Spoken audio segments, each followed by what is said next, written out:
tiempo y para que a ver si al final les da, conversamos un poquito más entre nosotros, así que vamos a orar, poner este tiempo en las manos del Señor.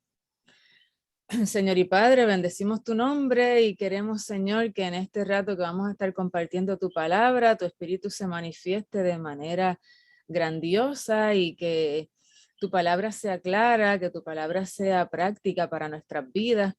Y de paso, Señor, rogarte que pongas tu mano en el país de Colombia, Señor, en cada una de las situaciones que están viviendo y que le des paz en el corazón a Nasli.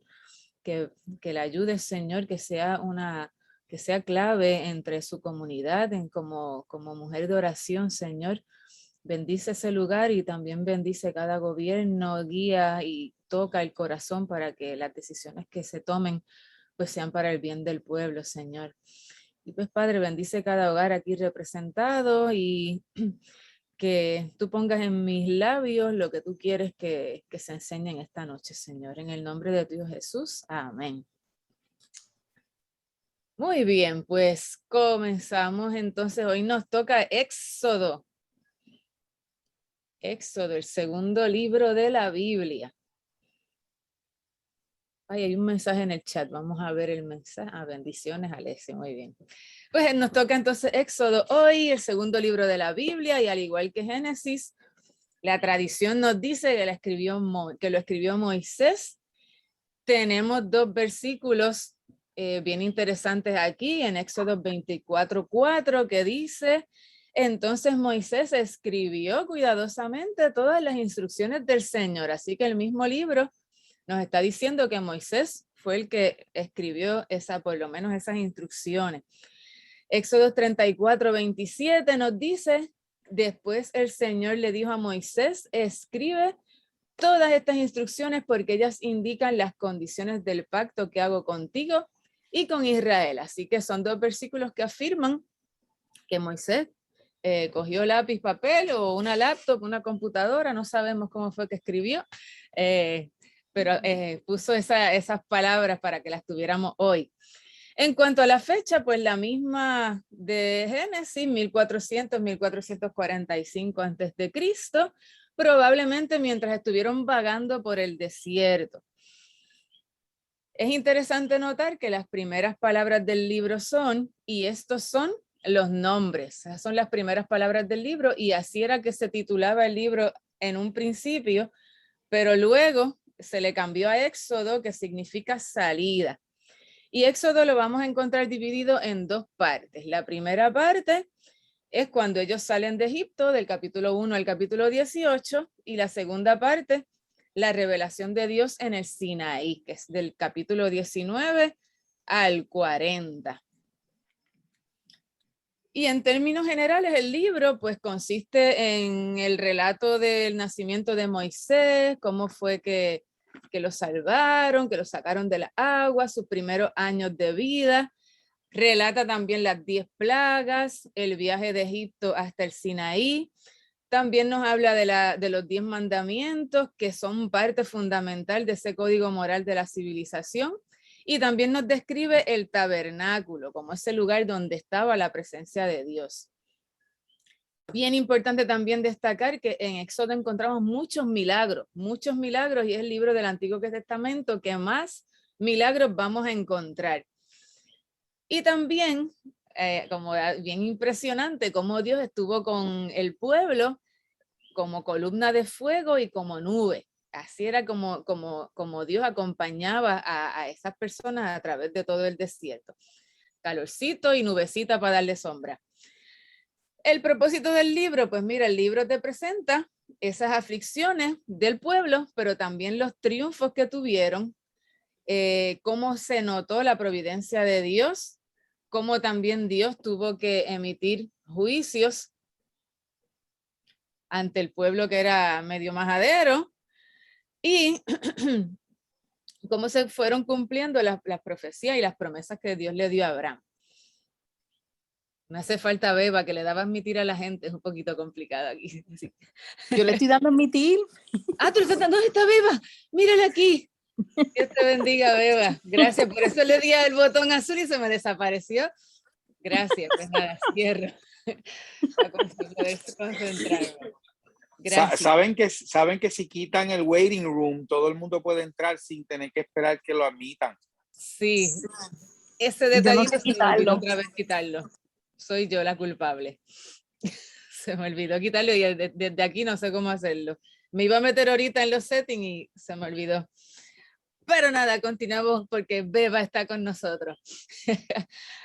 Se dice que el Éxodo, cuando miramos en términos generales todo lo que sucedió, este proceso de que salieron de esclavitud, pasaron por el desierto y esas cosas, pues se compara con esta peregrinación del creyente que pues pasa por un estado como de desierto espiritualmente, sale de la esclavitud, pasa por ese desierto espiritual hasta que se encuentra entonces con Cristo.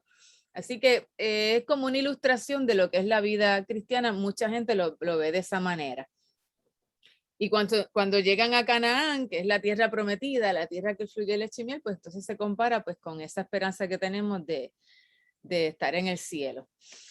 Hasta aquí, dudas, comentarios, algo que se me haya quedado, algo que quieran decir acerca del libro, que usted sepa que yo no haya dicho, que sea importante. Este es el momento. No, nadie. Pues nos vamos directamente de cabeza a ver a Jesús en el libro de Éxodo. ¿Dónde yo veo a Jesús en el libro de Éxodo? ¿Cómo puedo sacar a Jesús en todas estas vivencias que tuvo el pueblo de Israel? Pues bien, vamos a comenzar con ese momento de Éxodo capítulo 12, en el que se está relatando las plagas y nos encontramos con la última plaga. La última plaga consistía en que Dios dijo, si no dejas ir a mi pueblo, va a venir la muerte de los primogénitos. Va a pasar el ángel de la muerte y pues lamentablemente pues los niños el mayor de la casa pues va a morir. Y entonces estaban en esta situación, en esta última plaga. Pero ¿qué pasa? Dios le da la salida al pueblo de Israel, le dice, pues mira, para que no te afecte esta plaga, tú vas a hacer lo siguiente. Y le dio unas instrucciones específicas de cómo iban a preparar, a coger un corderito, que era un cordero sin defecto, un cordero perfecto, lo más lindo que tuvieran allí en su casa. Entonces iban a sacrificarlo, o sea, lo iban a matar y se lo iban a comer. No era que lo sacrificaban y se lo desechaban, sino que ese también se lo iba a ser parte de su comida. Pero lo importante de este mandato, de estas instrucciones, era que esa sangre de ese animalito la iban a poner en las puertas de su casa y en el dintel. Iban a marcar con la sangre esa entrada. De tal manera que cuando llegaba ese momento en el que iban a morir los primogénitos de cada casa, no iba a ocurrir a los que tuvieran esa marca de la sangre.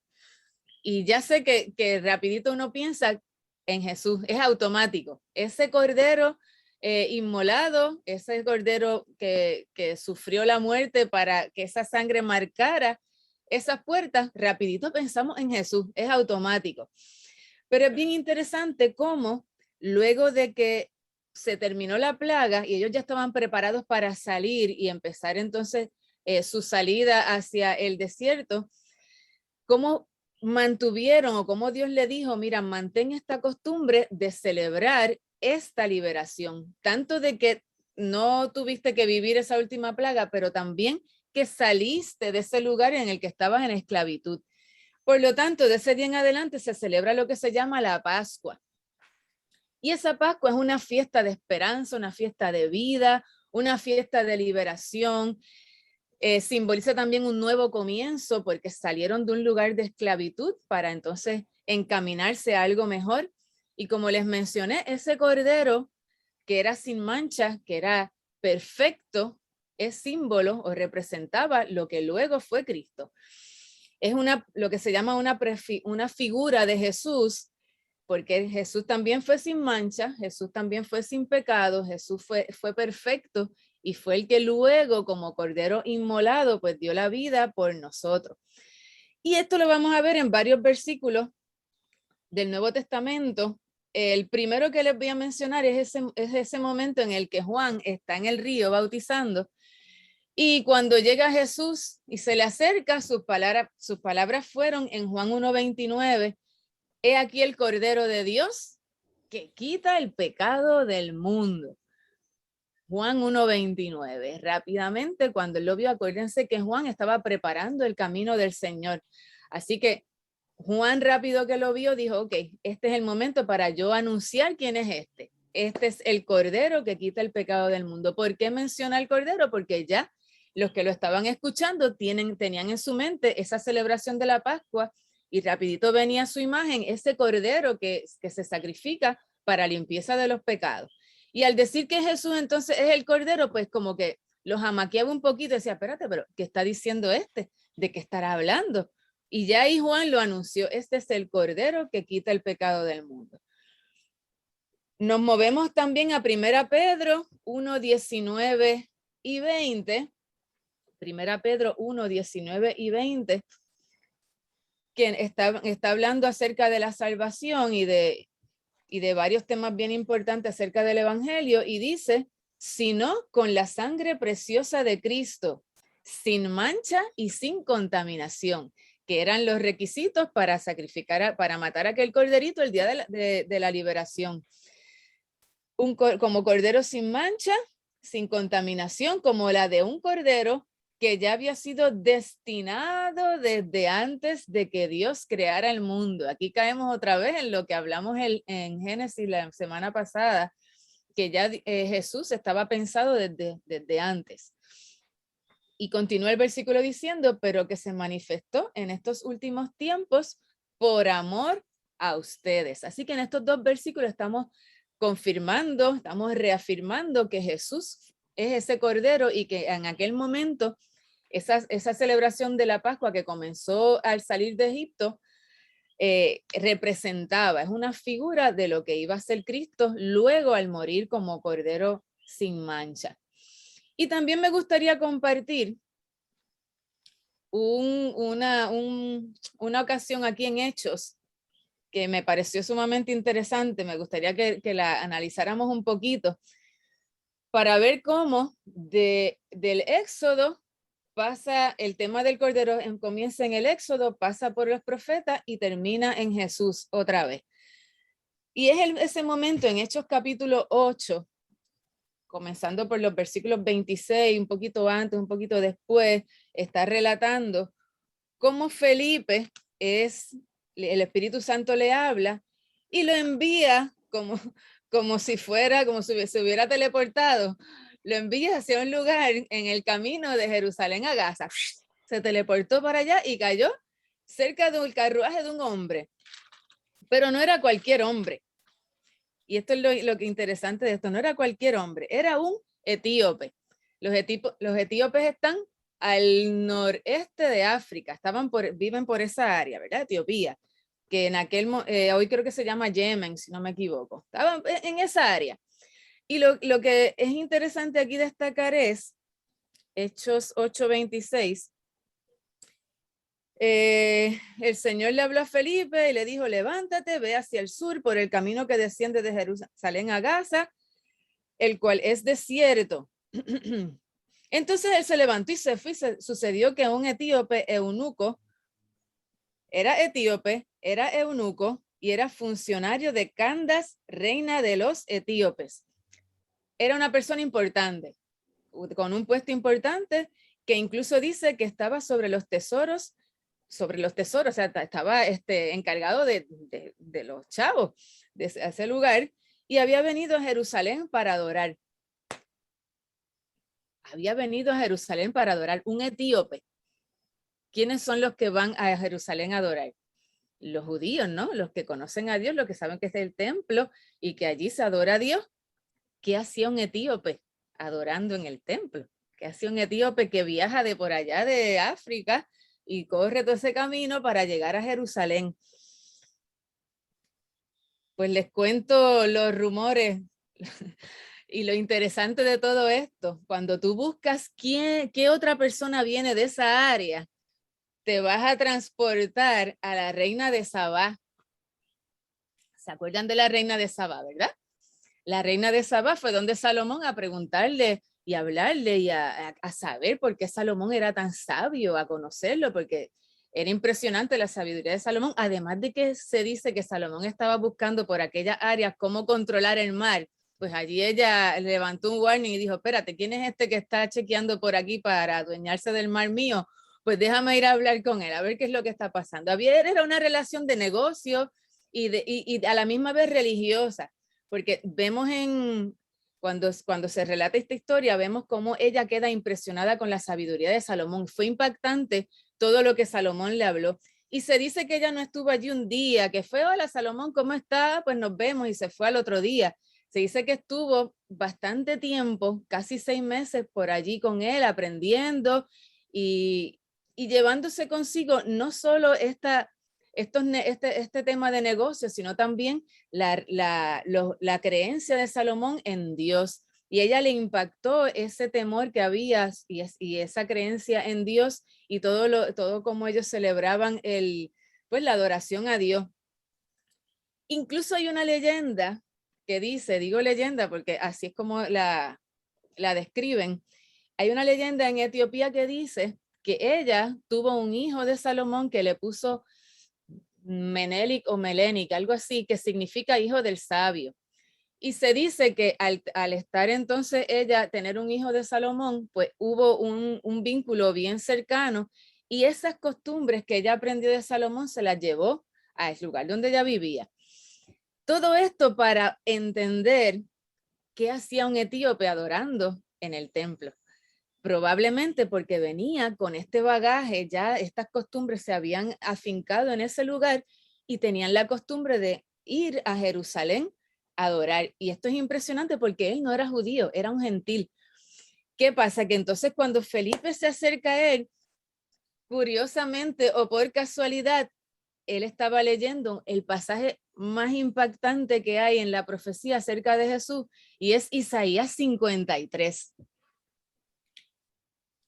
Y más adelante en el versículo 30 le dice, Felipe le dice, ¿qué estás leyendo? ¿Entiendes lo que lees? Y él le dice, pues no, estoy leyendo, a lo mejor por costumbre o a lo mejor porque tenía un corazón de querer aprender, pero le dice, nadie me explica, no puedo entender. Y el pasaje que estaba leyendo era el siguiente. Y aquí vamos a enlazarlo entonces con lo que hemos hablado de la Pascua. Como oveja a la muerte fue llevado, y como cordero mudo delante del que lo trasquila, así no abrió su boca. En su humillación no se le hizo justicia, mas su generación, ¿quién la contará? Porque fue quitada de la tierra su vida.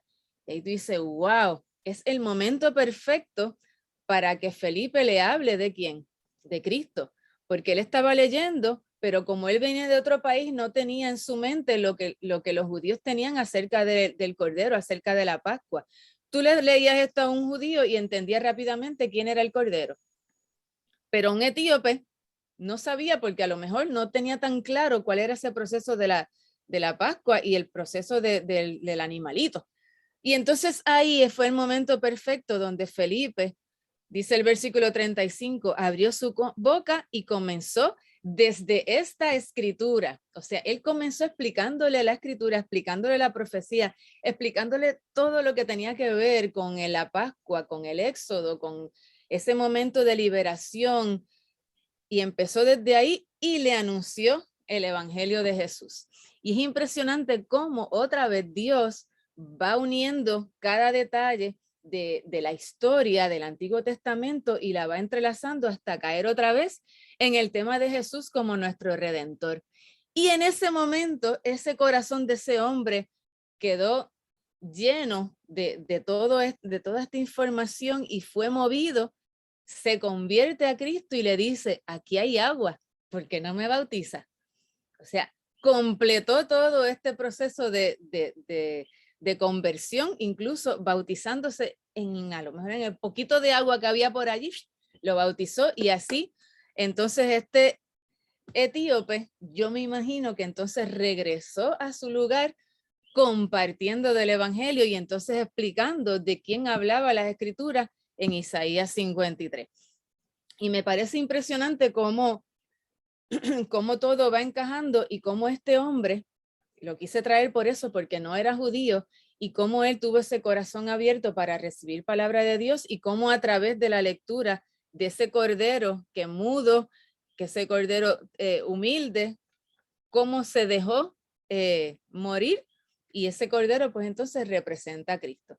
Así que en este caso pues ya vimos cómo Jesús está aquí representado en este cordero perfecto y que dio su vida por nosotros y que fue entonces la manera para entonces que recibiéramos el perdón de nuestros pecados. Entonces aquí tenemos la primera muestra de Jesús en este capítulo 12 de Éxodo. Comentarios, dudas, preguntas, algo que se me haya quedado, algo que quieran decir.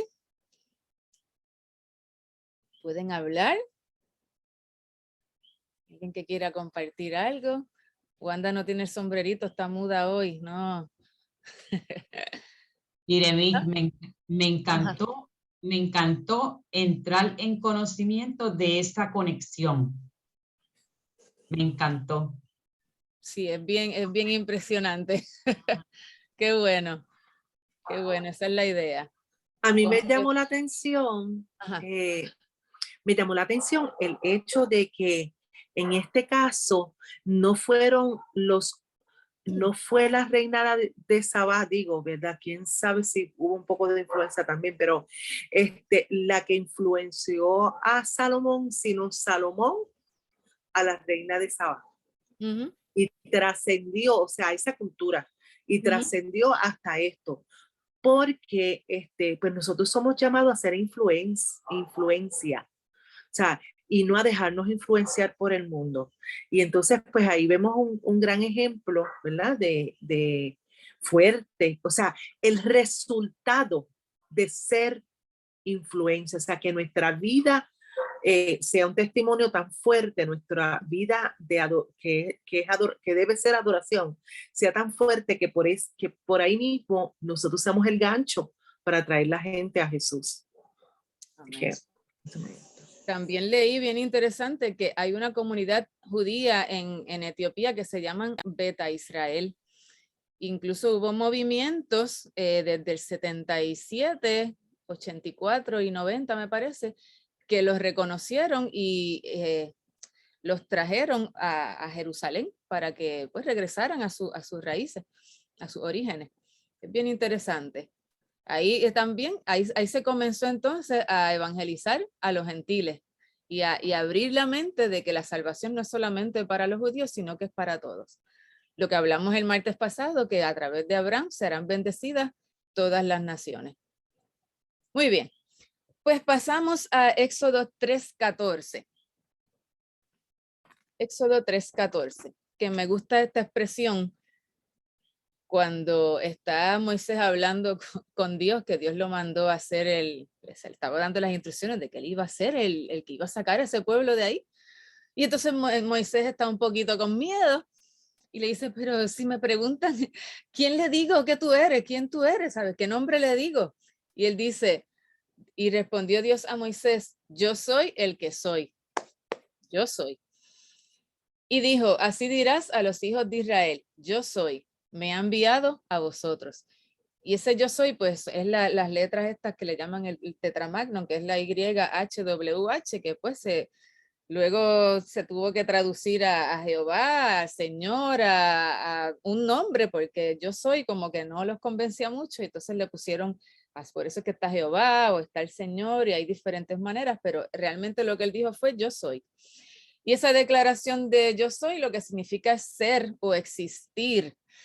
Y ahí estamos entendiendo que Dios existe desde siempre, siempre existe, es eterno, es autosuficiente, él mismo decide lo que va a hacer, se dirige él mismo de lo que va a hacer, es inmutable. Y este nombre se considera tan y tan y tan santo que no se podía pronunciar en voz alta, ni siquiera escribirse en su totalidad. Y cuando un judío que estaba copiando la escritura llegaba a ese nombre, cambiaba, según se dice, ¿ves? Cambiaba la plumita, que no eran bolígrafos ni lápiz, eran plumitas así, y escribía, la rompía, la botaba y seguía con lo otro para no volver a usar ese instrumento para escribir otra cosa.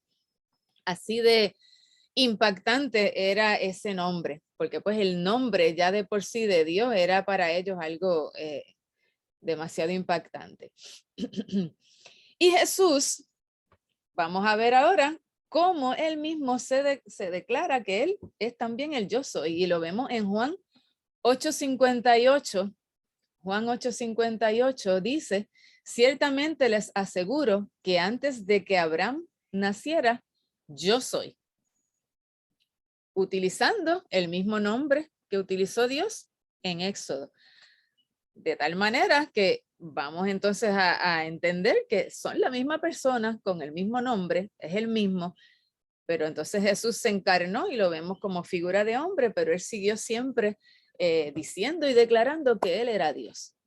Así que en ese momento también, en esas palabras también vemos a Jesús cuando aparece el nombre de Dios como el yo soy. Y hablando de yo soy, podemos pasar al próximo punto, a los próximos dos que también son yo soy, que hay varios yo soy en el Nuevo Testamento, pero solamente vamos a ver dos. Pero antes de ver ese yo soy, vamos a recordar el momento del maná en el desierto. ¿A ustedes les hubiera gustado probar el maná? Yo soy dulcera, dice que era dulce, que sabía miel.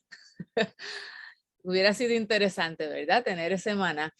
Pues en Éxodo 16:31 fue el momento en el que ellos empezaron a pedir comida, empezaron a tener hambre, y a veces los vemos, ay, esta gente que mucho peleaba, que mucho murmuraba, se quejaban por todo.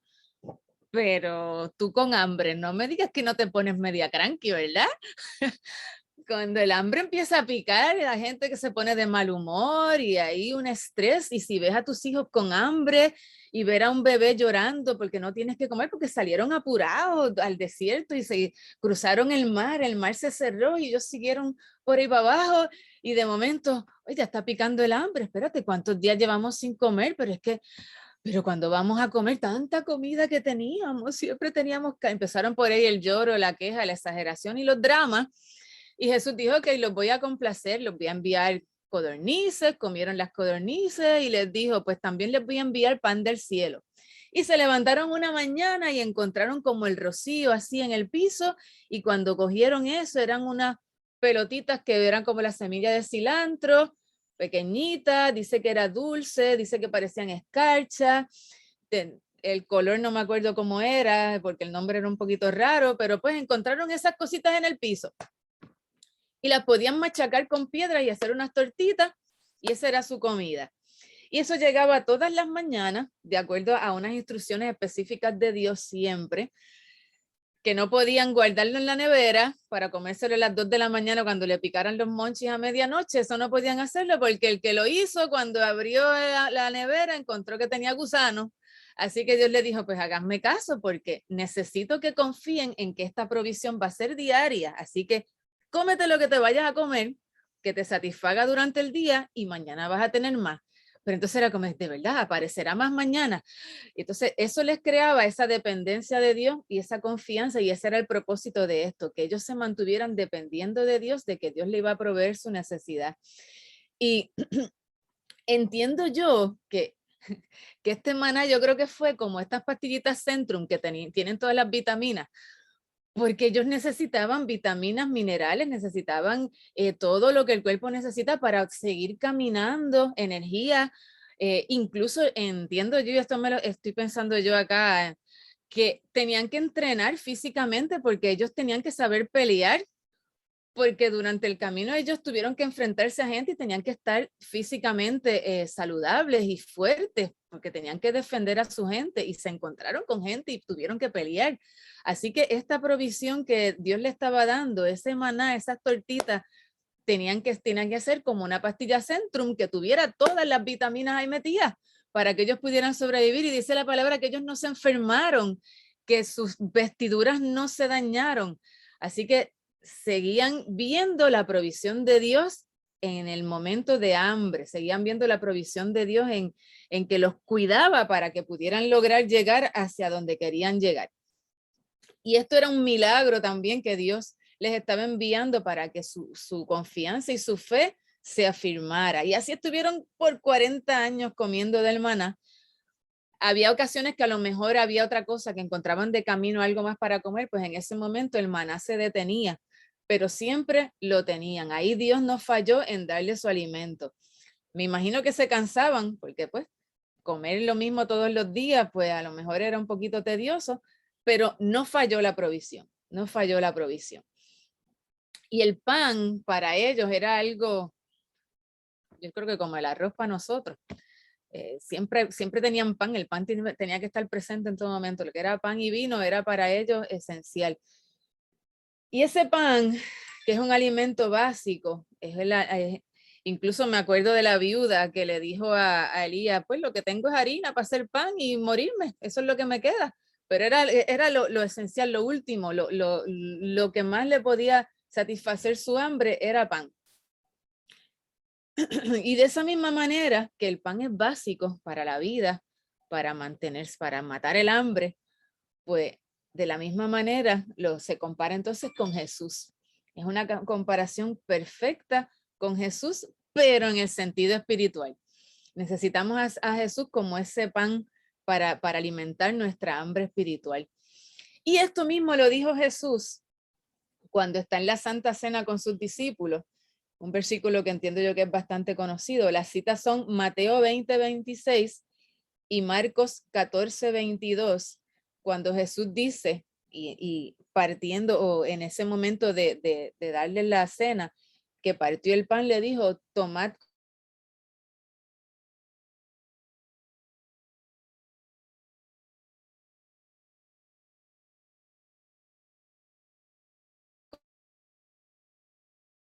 esto básico, este soy yo para ti.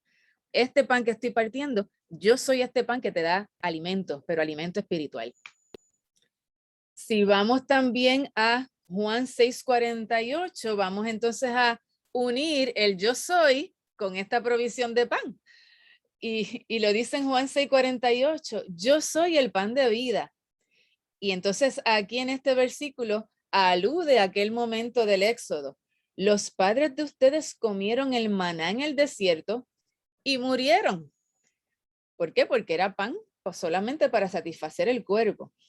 Este es el pan que desciende del cielo para que el que coma de él no muera. Yo soy diferente, hablando Jesús. Aquel pan que tanto ustedes recuerdan, incluso celebran, hacen ciertas ceremonias recordando eso. Ahora yo les presento a mi persona como ese pan para que tengas vida. El 51 dice, yo soy el pan vivo que descendió del cielo. Si alguno come de este pan, vivirá para siempre. Y el pan que yo daré es mi carne, la cual daré por la vida del mundo. Versículo 58. Este es el pan que descendió del cielo. No es como el pan que comieron los padres de ustedes y murieron. El que come de este pan vivirá eternamente. Promesa del Señor Jesús, saliendo de su propia boca, ofreciéndose a la gente como el pan de vida, comparándose con el alimento básico y común de estas personas. Aquí diría, yo soy el arroz con habichuela, no sé, para que pudiéramos entonces sentirnos aludidos. Lo básico, lo que tú crees que no te puede faltar, porque crees que es suficiente, Él te dice, no, el pan soy yo, porque te estoy ofreciendo vida. Y me llama la atención porque estamos hablando aquí que Jesús te suple tu hambre espiritual, porque no está hablando de lo físico, está hablando de hambre espiritual. Y yo no sé ustedes, pero el hambre espiritual está brutal, es fuerte y es difícil. Porque es esa necesidad que tú no entiendes, que tienes algo, tú tienes esa necesidad de creer en algo. Por eso los taínos hacían el semí, decían que ese era su Dios que lo libraba del huracán, porque tienen esa necesidad, ese vacío, ese hueco de creer en algo, de temerle a algo, esa necesidad espiritual de que tienes que ser llenada con algo que ellos que no entienden. Y mucha gente lo busca por ahí en diferentes cosas, en dinero, en familia, en hijos, en posesiones, en placeres de la vida, pero siempre vuelven a tener hambre, porque eso que están buscando no es la satisfacción eterna, que es la que Jesús está ofreciendo. Y lo que Jesús le quiso decir fue, si te gusta el pan porque te quita el hambre, imagínate lo que te puedo dar, que en vez de quitarte el hambre, lo que te voy a dar es vida. ¿Y a qué se refiere eso? En que en Jesús te encuentras amor, en Jesús encuentras consuelo, en Jesús encuentras paz. Y aún en medio del dolor, en medio de los momentos fuertes y difíciles, como tienes ese pan vivo, ese pan de vida, tú puedes sentir alivio, tú te puedes sentir bien, tú puedes sentir que el propósito de lo que te está pasando es perfecto y que algo tiene Dios al final de todo esto. Y como dijo Pablo, que hasta morir es ganancia cuando tenemos a Cristo. Y a esto se refería Jesús cuando decía, yo te estoy ofreciendo un pan de vida, te estoy ofreciendo vida espiritual abundante, te estoy ofreciendo vida eterna para siempre, no como el pan que satisface tu físico, sino como ese pan espiritual que te lleva a alcanzar la eternidad. Así que el pan te permite sobrevivir porque te matas el hambre, pero Cristo te permite vivir y te permite vivir en abundancia. Y esto es lo que quiso decirle Jesús a la gente cuando dice, yo soy el pan de vida. Y me parece genial cómo del pan del maná que fue el del cielo, cómo eso era una representación luego. Y Jesús en su propias palabras se ofreció a la gente como ese pan y lo comparó incluso con el suceso que vivieron en Éxodo.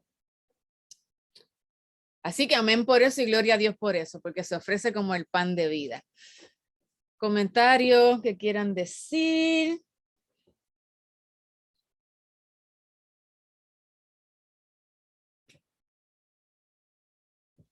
Nítido, ¿verdad? Pues pasamos al próximo. Pasamos al próximo. Pero tienen oportunidad de decir algo, que es temprano. El próximo sería en Éxodo 17. Éxodo 17 encontramos otro evento espectacular que luego lo vamos a ver con Jesús. En Éxodo 17, que se titula Agua de la Peña, y cuando diga la peña de Oreb, yo sé que Ibelí va a venirle el corito rápidamente a su mente.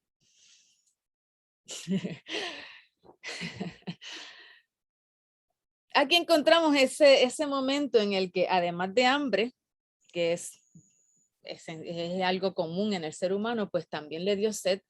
Y el hambre, el cuerpo aguanta más días sin comer, pero no aguanta tantos días sin tomar agua. Creo que son 3 días nada más lo que podemos aguantar sin tomar agua, porque tu cuerpo es totalmente agua, no es refresco, ni Sevenol, ni jugo, es agua. Así que hay que tomar agua. Eso es un dato de... Entonces están ellos con sed, están caminando a ese sol, hace calor, y están con sed y empiezan otra vez a quejarse de que tienen sed. Y entonces ahí Dios interviene porque Moisés dice, mira, me tienen loco, ¿qué vamos a hacer? Pues mira, fácil, tú tienes una vara, dale a la peña de Oreb, que está por ahí, y ya tú verás lo que va a pasar. Y le dio a la roca, y de la roca, también es clave esa palabra, porque Cristo es la roca también Cristo se llamó, o se dijo que él era la roca. De la roca brotó agua. De la roca brotó agua y esa agua les sirvió a ellos para refrescarse, para salvarse, porque si no se iban a morir de sed, eso iba a ser automático. Así que en ese momento, en Éxodo 17, vemos esa provisión de agua, que también representa a Cristo. ¿Por qué? Porque Cristo es la roca y a la misma vez es el agua de vida. Y es Cristo que al ser crucificado, pues entonces nos da también la salvación de la que hemos hablado ya y hemos explicado. Y Jesús mismo se declaró como esa fuente de agua viva. Esto mismo que vimos aquí en Éxodo, esa ilustración, ese momento, nos podemos imaginar ellos con mucha sed y con mucho calor y de momento salir de una piedra, el agua, es como que, wow, qué brutal, tenemos mucha sed y pudieron satisfacer esa sed que tenían y pudieron entonces continuar y Carmen ahí está tomando agua, me hizo caso. Amén, gloria a Dios. Entonces Juan en 4:10, en Juan 4:10 Jesús está también diciendo las palabras yo soy y las unimos a este evento de agua de la roca. Juan 4:10 nos dice, Jesús le respondió, si conocieras el don de Dios, esto está hablando con esta mujer que estaba en el pozo y Jesús se acercó y le dijo, dame agua. Y ella le dijo, pero ¿por qué tú me pides agua? Si tú eres judío, yo soy samaritana. Y por ahí empezaron a conversar del agua, del pozo, de quién hizo el pozo, de para qué es el agua, que si me das el agua, que si yo te la doy. Por ahí estaban hablando. Y Jesús le dijo, si conocieras el don de Dios y quién es el que te dice, dame de beber, tú le pedirías a él. Y él te daría agua viva. O sea que tú no sabes con quién estás hablando, porque si lo supieras, me pedirías a mí el agua viva. Y Jesús en el versículo 13 siguieron conversando y en el versículo 13 Jesús le dice, todo el que beba de esta agua volverá a tener sed, lo mismo que habló del pan. Pero el que beba del agua que yo le daré no tendrá sed jamás. Más bien, el agua que yo le daré será en él una fuente de agua que fluya para vida eterna. El 24 nos dice, Dios es espíritu y es necesario que los que lo adoren en espíritu y en verdad. Le dijo la mujer, yo sé que el Mesías, llamado el Cristo, ha de venir y que cuando él venga nos explicará todas las cosas. Y aquí vienen las palabras de Jesús. Le dice, yo soy el que habla contigo. ¡Wow! Yo soy el que habla contigo. Ella sabía que había algo, ella sabía que había un Mesías, ella lo había escuchado, pero no lo reconocía y ahí Jesús se le reveló. Pues yo soy, aquí estoy, por eso te estoy ofreciendo agua de vida, por eso te estoy hablando del agua, por eso te estoy diciendo que de esta agua vas a tener sed y vas a volver a tomar agua y vas a volver a tener sed, pero la que yo te estoy ofreciendo es agua de vida. Si pasamos ahí mismo en el libro de Juan, pero entonces nos movemos al capítulo 7, versículos 37 al 39, también encontramos algo similar, pero esta vez es más impactante porque estos versículos hacen referencia al evento que estamos hablando de Éxodo. Mire qué interesante. Dice al principio del versículo 37, en el último y gran día de la fiesta. Y ahí paramos. ¿Qué fiesta? ¿Qué fiesta? Miren cómo era Jesús. Jesús era bien sabio y Jesús sabía en qué momento decir las palabras. Estaban en una fiesta. ¿Qué fiesta? Era el momento en el que estaban haciendo lo que se llaman las fiestas de los tabernáculos. Duraba varios días, era una celebración, tenían una fiesta de bailes, de cánticos, estaba todo el mundo celebrando. Y en ese último día, porque dicen el último día de esa fiesta, en ese último día hacían algo específico y era que el sacerdote se iba a buscar agua del estanque de Siloé en una vasija de oro, se la llevaba al templo y la derramaba en el altar, recordando este evento que ocurrió en Éxodo 17 cuando Dios le proveyó del agua. Pues ellos estaban, qué chévere, en aquel momento en Éxodo, mira, wow, lo estamos recordando, y tiraban el agua y todo el mundo cantaba y era una celebración brutal y la gente estaba bien contenta, incluso recitaban lo siguiente de Isaías 12:3. No lo busqué, tenía que buscarlo. Isaías 12:3. Decían, sacaréis con gozo aguas de las fuentes de la salvación. Eso era lo que ellos recitaban mientras hacían toda esta celebración y toda este recordatorio. Y en ese momento Jesús se pone en pie, continúa el versículo 37, imagínense toda esta escena. Jesús se pone en pie y en voz alta dice, si alguno tiene sed, venga a mí y beba. Y es como que, beba de beber, no de beba. Me está ayudando. Un chiste mongo. Si alguno tiene sed, si alguno tiene sed, venga a mí y beba. Del interior del que cree en mí correrán ríos de agua viva, como dice la escritura. Y al decir como dice la escritura, se está refiriendo a lo que ellos estaban recitando de Isaías 12:3. Imagínate esta escena de ellos celebrando sus tradiciones y viene Jesús, que no lo reconocían para nada porque no creían en él, y se levanta con autoridad en medio de esta celebración y este recordatorio del agua que salió de la roca en Éxodo 17 y les dice con autoridad, si alguno viene a mí, de su interior correrán. Ay, se me perdió. Si alguno tiene sed, venga a mí, eso lo dice después. Venga a mí y beba, y del interior del que cree en mí correrán ríos de agua viva, como dice la escritura. Y el 39 nos aclara que Jesús se refería al espíritu que recibirían los que creyeran en él. El espíritu aún no había venido porque Jesús no había sido glorificado. Pero ya Jesús estaba anunciando con esto que iban a recibir el Espíritu Santo, que el Espíritu Santo iba a ser como ríos de agua viva fluyendo en tu interior. Y ese fue y Jesús se estaba presentando como ese cumplimiento de toda aquella ceremonia que ellos estaban haciendo. Estaban celebrando algo y tenían allí al representante en carne y hueso de lo que era ese momento del agua de Éxodo 17. Y esa figura de Cristo es la que a través de toda la historia, como les dije ahorita, es la figura de redención, la que vamos a ver a través de toda la Biblia y la que podemos vivirlo si lo aceptamos como nuestro Salvador. Cristo se hizo hombre, nació de mujer, pero estuvo detrás del maná, estuvo detrás de la roca que brotó agua. Y él mismo se presentó de esa manera. Y es él el que te ofrece esa vida en abundancia, ese fluir de agua, ese fluir del Espíritu Santo en la vida del creyente, que es impresionante cómo podemos experimentar cuando aceptamos a Cristo, cómo el Espíritu Santo nos llena y cómo podemos vivir experiencias grandiosas cuando dejamos que el Espíritu Santo se derrame como ríos de agua viva y podemos vivir esa vida abundante. Algo que quieran comentar, digan algo, por favor, que lo que me queda es poco. Y de mí.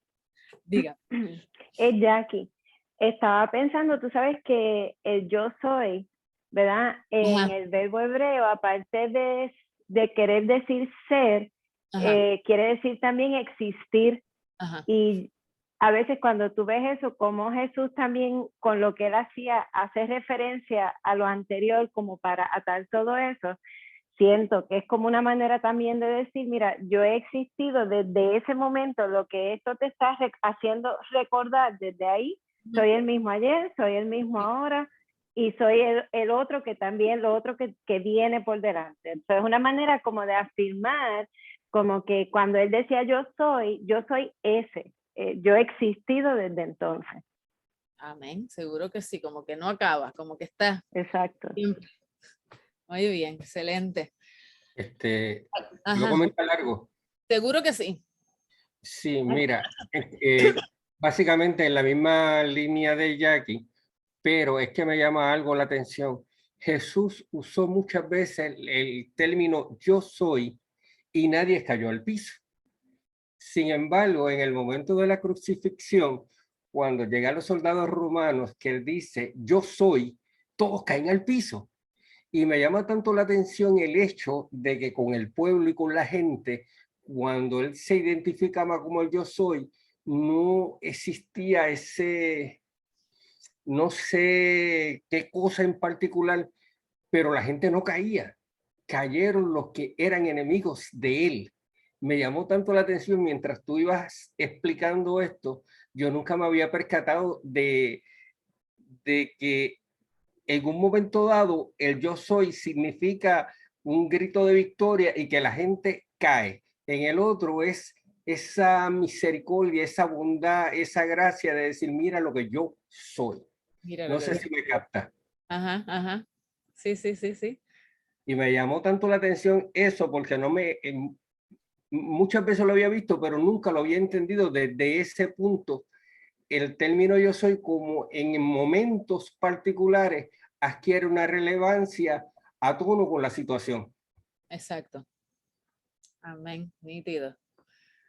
Aquí hay un comentario de Urbán. Me encanta porque Urbán profundiza mucho en el hebreo. Dice, aunque en Éxodo la palabra plaga describe lo que pasó en Egipto, cuando Dios le dijo a Moisés lo que haría, le dijo, verás las maravillas que haré, que no dijo plaga, eran maravillas. Lo que nosotros llamamos plaga, Dios lo llama maravillas. Interesante, el corito, que si dejamos ahí Belis lo canta. En el lenguaje hebreo no existen las consonantes W ni J. El original del nombre de Dios es YHVH, que muchas veces lo pronuncian como Yahvé. La W vino de los judíos exiliados a otros países donde usaban esas consonantes. Se le llaman el tetramagnon. Algo más. Interesante, ¿verdad? Como Jesús es, como dijo Jackie, antes, ahora y siempre. No como el colegio, eso es otra cosa. Antes, ahora y siempre Jesús. Ay, ¿Hago cosa?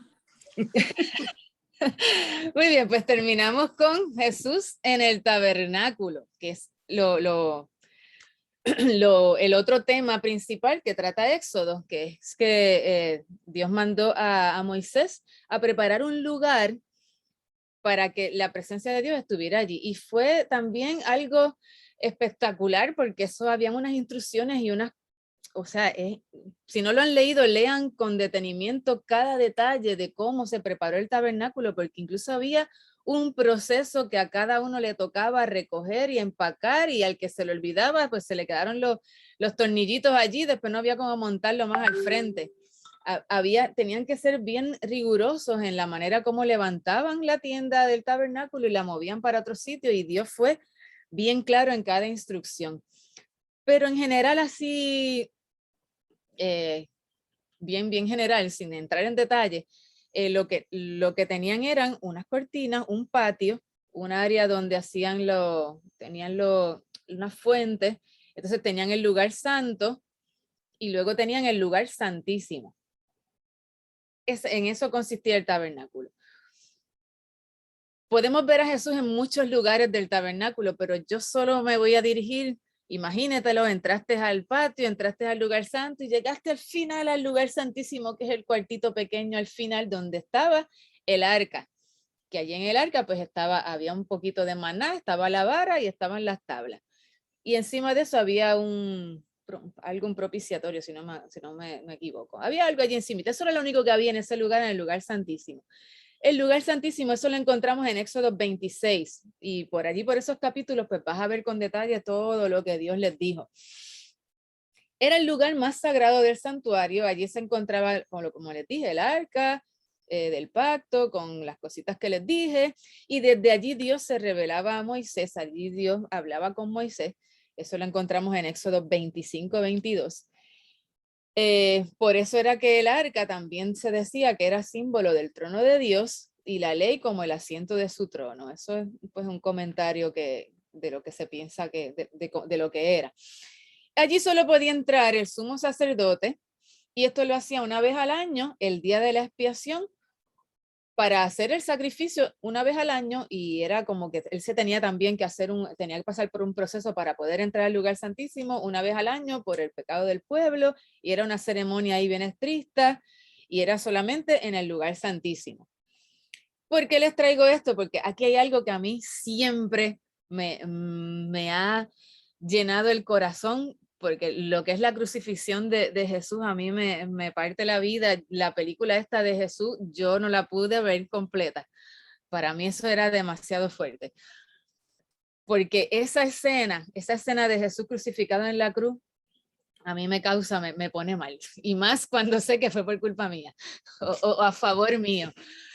Cuando Jesús muere, que está crucificado, que ya llegó el momento de expirar, que ya estaba todo desangrado, y eso lo encontramos, que lo podemos leer, Mateo 27. Voy a buscar Mateo 27. Me encanta esta escena. Mateo 27, 50. Es este momento en el que ya Jesús pasó por todo su dolor, ya está en el último instante de su vida. Dice, mas Jesús, habiendo otra vez clamado a gran voz, entregó su espíritu. ¿Qué pasó luego que él murió? Que entrega su espíritu. El velo del templo se rasgó en dos, de arriba abajo, y la tierra tembló y las rocas se partieron. Y para mí esto tiene un significado, bueno, para mí no, es que es un significado grandioso, porque te está diciendo que en ese momento de morir Jesús, en ese momento que entregó su vida por ti, ese velo no era una cortina de baño, no era la cortina que tengo yo en la ventana, eran unas cosas gruesas que para que se rajaran como se rajó ahí, te necesitaban algo fuerte. Pues dice que no hizo más que morir Jesús y esa cortina se rasgó, se rompió, pero no se rompió para el lado ni de abajo para arriba, se rompió de arriba a abajo. Cristo muere y la cortina hace ¡fra! ¿Por qué? Porque el único que podía entrar allí en aquel lugar era el sacerdote, el sumo sacerdote una vez al año. No había manera de comunicarse con Dios, sino era a través de los sacerdotes, a través de diferentes cosas. Pero aquí, Cristo, cuando ocurre esto, rompió esa pared que nos separaba de Dios, y ahora esa abertura en ese lugar te da entrada directa a su presencia. Y no sé para ti, pero para mí eso me causa tanta alegría, tanta emoción y tanto, porque permitió que a través de Cristo nosotros pudiéramos, en cualquier lugar que nos encontremos, llegar a la presencia de Él. No es que yo voy no es que yo me reúno en el templo y allí es que encuentro a Dios. No, yo lo encuentro allí, y es bueno congregarnos porque allí se pasa genial, y más con todos los hermanos que tenemos en nuestra iglesia. Y estar allí esa confraternización te llena bien brutal, pero no es el único lugar donde está Dios. Dios está ahí donde tú estás, Dios está en el trabajo, Dios está en el carro, Dios está donde quiera que tú estés, porque tú tienes a Cristo, y ya el tener a Cristo que murió por ti, que entregó su vida, ya tú tienes un acceso al Padre directo. No necesitas nada más, no necesitas emociones, no necesitas a una intervención de otra persona. Lo que necesitas es un corazón sincero que quiera hablar con Él. Y a mí me parece tan espectacular poder ver cómo es la muerte de Cristo, cómo esa entrada a Dios se vio representada en ese tabernáculo, cómo se rompió esa pared a través de Cristo. Ya no hay separación entre nosotros y Dios, ya la entrada es libre a la presencia de Dios, y ya podemos tener la confianza de que escucha lo que tú le dices, de que está preparado para escucharte, que cada vez que decides hablar con Él, Él está ahí para escucharte. Ya no dependemos de sacerdotes para hacer sacrificios una vez al año, sino que somos libres de llegar a su presencia en cualquier momento. En cualquier momento podemos tener ese acceso al Padre, podemos tener ese acceso a Dios, porque por eso Cristo derramó toda su sangre. Cuando se dice toda su sangre, fue toda, porque Él estaba esbaratado. Ya cuando Él murió, yo creo que no le quedaba nada de sangre, porque estaba tan roto de tantos latigazos que ya no le quedaba más nada que tirar. Así que a través de este tabernáculo, a través de la representación de este lugar, y al romperse ese velo, luego de que Jesús muriera, es un símbolo de que tenemos acceso a Dios a través de Cristo. Amén, pues con eso termino. Mira, ya hay 29, justo a tiempo. Algo que quieran comentar, algo que quieran decir. Con esto acabamos nuestro estudio de Éxodo y de cómo Jesús lo vemos en estos pasajes. Mis pastores. Ay, déjame acomodarme aquí. Nada, es que el tabernáculo, yo les recomiendo a todos que si pueden comprar un guía del tabernáculo para que lo estudien a profundidad, ya que cuando Jesús habló a los fariseos, le dijo, Moisés escribió de mí. Y al decir Moisés escribió de mí, pues tenemos que buscar en dónde, ¿verdad? Pues el tabernáculo, cuando usted estudia el tabernáculo, usted va a ver que el tabernáculo dice la escritura, cuando Dios le habló a Moisés, que le estaba dando un diseño de lo que había en el cielo. Y desde la entrada del tabernáculo hasta el lugar santísimo, todo lo que Dios le dio para que lo construyera, habla de Cristo. Por ejemplo, la entrada principal, Jesús dijo, yo soy la puerta, el que entre al redil por otro lugar es ladrón y salteador. Cuando Moisés advirtió al pueblo, le dijo, nadie puede entrar por otro lugar ni tratar de mirar por encima de la cortina, porque de seguro morirá. Había que llegar por la puerta, y la puerta, aunque estaba hecha de 3 divisiones, no la llamaban las puertas, le decían la puerta. Obviamente en la entrada, cuando Jesús dijo, yo soy la puerta, está diciendo que él es el representante de quién es Dios y que nadie podía entrar por otro lugar si no era por la puerta. Ese nada más es el comienzo del tabernáculo, sin decir el orden de las posiciones de las tribus alrededor del tabernáculo, que es espectacular, porque cuando uno ve el orden en que están puestos, los que estaban frente a la puerta, su censo era el mayor de todos. Cuando tú estabas en una montaña mirando la ubicación de las tribus a la izquierda, las tribus a la derecha, las tribus arriba y las tribus de abajo, las de abajo eran más largas. Y si tú lo miras, ¿qué forma? La cruz desde una montaña. Hay tanto en el tabernáculo para aprender sobre cómo eso representa a Cristo, hasta el día en que Él dice, le enviaré el Espíritu Santo para que more en nosotros. La palabra morar significa tabernaculizar. En otras palabras, el Espíritu Santo iba a tabernaculizar en nosotros, y por eso nosotros nos llamamos los testimonios de piedras vivas, porque nosotros somos piedra de testimonio. Nosotros caminamos con la presencia de Dios y la llevamos al mundo. Así que si me dejan, sigo predicando. Dios les bendiga. Tabernáculo ambulante, escribió él en el comentario. Muy bien. El templo del Espíritu Santo. Gloria a Dios por eso. Pues nada. ¿Una petición para despedirnos? Norma.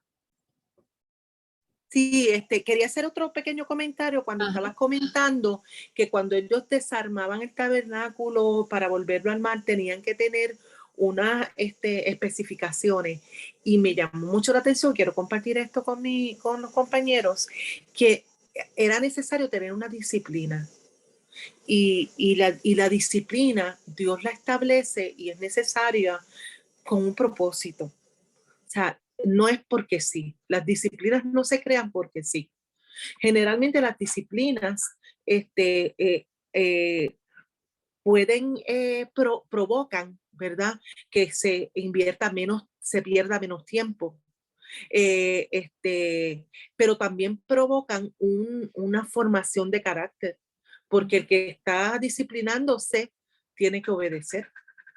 Y el carácter, o sea, tiene que obedecer y debe obedecer de la manera correcta, que no es obedeciendo, refunfuñando, ¿verdad? Como dice el pastor, sino obedeciendo en amor. Esto tiene un propósito, esto tiene, y el propósito es de bien, ese propósito de Dios. Y lo otro que entonces diste peticiones, pues que oren también por mi salud, por el restablecimiento de mis manitos, de mis rodillas y mis pies, que han estado malitos, pero van a estar sanos para la gloria de Dios, y que me incluyan ahí en sus oraciones. Amén. Muy bien, pues vamos a orar entonces. Señor y Padre, bendecimos tu nombre, te adoramos porque eres el único merecedor de alabanza y de adoración, Señor. Eres el Dios Todopoderoso.